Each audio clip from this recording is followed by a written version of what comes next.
شرم و حیا ذوالنورین مقام ان کی حیا تھا حضور جانتے ہیں مقام ان کی حیا تھا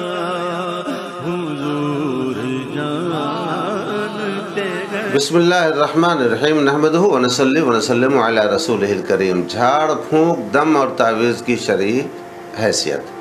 بہت سارے اعتراضات اس پہ بھی ہوتے رہتے ہیں، جھاڑ پھونک کرنا غلط ہے، تعویذ لٹکانا غلط ہے، تو شرک ہے، تو یہ ہے وہ ہے فلاں ہے، اس طرح کی باتیں بھی بہت زیادہ کی جاتی ہیں۔ میں چاہتا ہوں کہ اس حوالے سے کچھ باتیں عرض کروں۔ دیکھیے، جو لوگ جھاڑ پھونک دم تعویذ کے خلاف بولتے ہیں ان کے پاس بھی کیا ہے، حدیث شریف ہے۔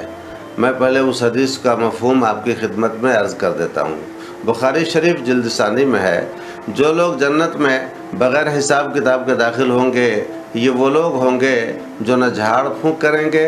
اور نہ جھاڑ پھونک کرائیں گے، وہ صرف اپنے رب پر توکل کریں گے، صرف رب پر بھروسہ کریں گے۔ اسی طرح اسی مضمون کی حدیث مسلم شریف میں بھی ہے۔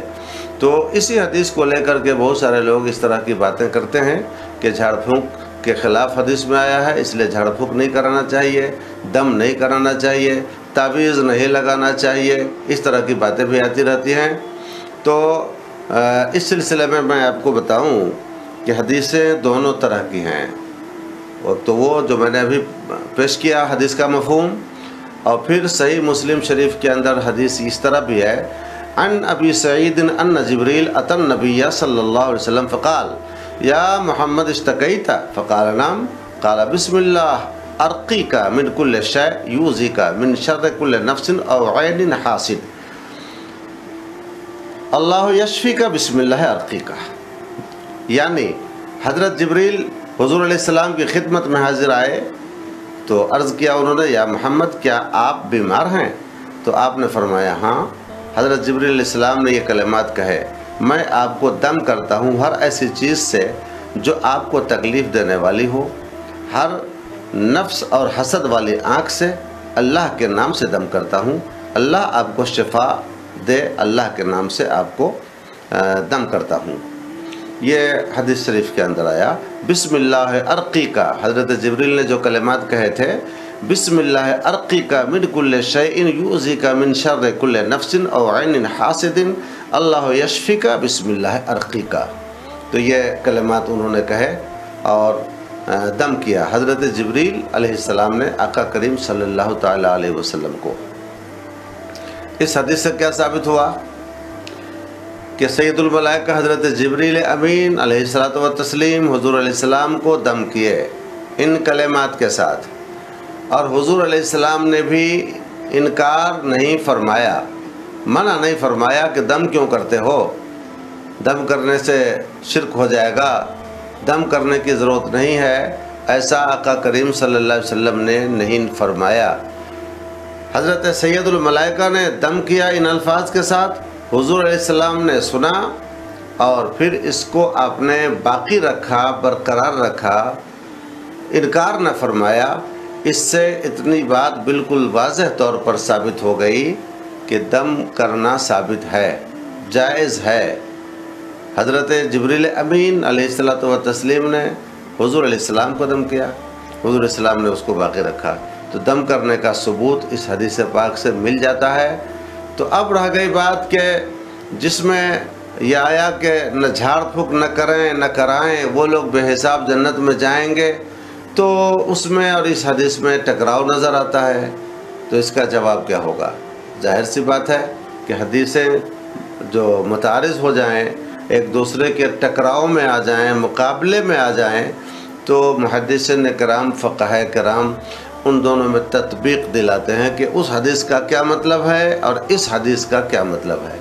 تو عزیزان گرامی، اچھی طرح سے آپ ذہن میں بٹھا لیں کہ جس حدیث میں آیا کہ جو لوگ جھاڑ پھونک نہیں کرتے ہیں، نہیں کراتے ہیں، وہ بے حساب جنت میں جائیں گے،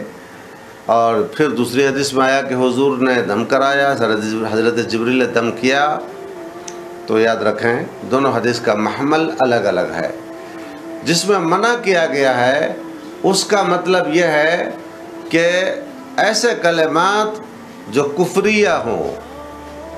کلمات کفریہ کے ذریعے جھاڑ پھونک کرانا یہ کفر ہے اور اس سے منع بھی کیا گیا ہے، یا ایسے کلمات کہ جن کا کفری ہونا معلوم نہیں لیکن یہ پتہ نہیں کہ اس کا ترجمہ کیا ہے، اس کا معنی کیا ہے، اس کا مطلب کیا ہے، یہ پتہ نہیں ہو، تو اس طرح کے کلمات کے ذریعے بھی، جیسے بہت سارے لوگ منتر پڑھتے رہتے ہیں، تو منتر جو پڑھتے ہیں، منتر کے کلمات پتہ نہیں کس زمانے کے وہ الفاظ ہیں، اس کا معنی مطلب لوگوں کی سمجھ میں نہیں آتا، لیکن منتر ہے جو پڑھے جا رہے ہیں۔ تو دو طرح کے کلمات سے جھاڑ پھونک کرانا منع ہے، ایک تو کفریہ کلمات سے، دوسرے ان کلمات سے بھی کہ جن کا معنی ہمیں معلوم ہی نہیں ہے، پتہ نہیں وہ کس طرح کا معنی اپنے اندر وہ کلمات رکھتے ہوں گے،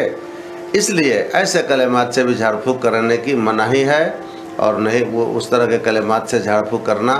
بعض اوقات کفر تک بھی جا سکتا ہے۔ لہذا منع والی حدیث کو ادھر محمول کریں گے اور اجازت والی حدیث کو ان کلمات پر جو کلمات الہیہ ہوں، کلمات قرآن ہو، حدیث پاک کے کلمات ہوں یا اچھے کلمات ہوں، تو ان اچھے کلمات کے ذریعے جھاڑ پھونک کرنے کا ثبوت ہے۔ لہذا دونوں حدیث میں تطبیق ہو گئی۔ تو اس سے یہ بھی ایک بات سمجھ میں آئی کہ کبھی اوجھا جھامی کے پاس جھاڑ پھونک نہیں کرانا چاہیے، چونکہ وہ تو اچھے کلمات کے ذریعے جھاڑ پھونک کرے گا نہیں، وہ تو کفریہ شرکیہ کلمات اپنے معبودان باطل کے نام سے جھاڑے گا۔ لہذا ایسوں کے پاس جھاڑ پھونک کے لیے جانا ناجائز ہے، حرام ہے، بعض حالات میں کفر بھی ہے۔ لہذا مسلمانوں کو ایسے لوگوں کے پاس نہیں جانا چاہیے، بلکہ جو قرآنی کلمات کے ذریعے یا بزرگوں کے اوراد و وظائف کے ذریعے، اچھے کلمات کے ذریعے دم کرتے ہیں، جھاڑ پھونک کرتے ہیں، تو ان کے پاس جانا چاہیے، جانے کی اجازت بھی ہے، اس کا ثبوت بھی ہے۔ تو ضروری ہے کہ حدیثوں کا صحیح معنی مطلب ہمیں سمجھنا چاہیے اور اس کی صحیح گہرائی تک ہم کو پہنچنا چاہیے، ویسے فوراً کسی پر کوئی حکم نہیں لگا دینا چاہیے۔